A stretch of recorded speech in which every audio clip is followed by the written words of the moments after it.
అధికార దాహంతో ప్రజలిచ్చిన నిర్ణయాన్ని జీర్ణించుకోలేక అధికారం తన కుటుంబం యొక్క జన్మ హక్కుగా భావిస్తూ భారత రాజ్యాంగాన్ని అవమానిస్తూ ఇందిరాగాంధీ ఆధ్వర్యంలో కాంగ్రెస్ ప్రభుత్వం జూన్ 25, 1975న ఎమర్జెన్సీని విధించి ప్రజల హక్కులను స్వేచ్ఛలను హరించింది. ఎమర్జెన్సీ సమయంలో కాంగ్రెస్ పార్టీ నాయకులు ప్రభుత్వం ప్రజలను హింసిస్తూ అధికారాలను చెప్పు చేతుల్లో పెట్టుకొని ప్రజల బాధను ప్రపంచానికి తెలియజేయకుండా పత్రికా స్వేచ్ఛను కూడా తొక్కిపెట్టింది. ఎమర్జెన్సీ భారత జాతి మరువని హింసాకాండ. ఎంతో మంది ప్రతిపక్ష నాయకులు అకారణంగా నెలల తరబడి జైల్లో హింసించబడ్డారు. ప్రజలు పూర్తిగా హక్కులను కోల్పోయి స్వేచ్ఛను కోల్పోయి ఎన్నో ఆకృత్యాల బారిన పడ్డారు.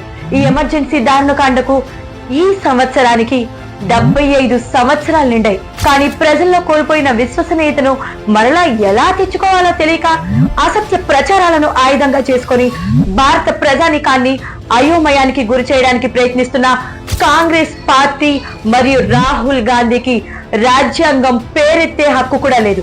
ఇకపై ప్రతి సంవత్సరం జూన్ 25వ తేదీన సంవిధాన్ హత్యా దివాస్ గా పాటించనున్నట్లు శ్రీ నరేంద్ర మోడీ ప్రభుత్వం ప్రకటించడం నిజంగా హర్షణీయం. భారత భావితరాలకు ఈ దేశం యొక్క ఆత్మ అయిన స్వేచ్ఛను హరించిన కాంగ్రెస్ పార్టీ అసలు రూపం తెలియజేయాల్సిన అవసరం ఎంతైనా ఉంది.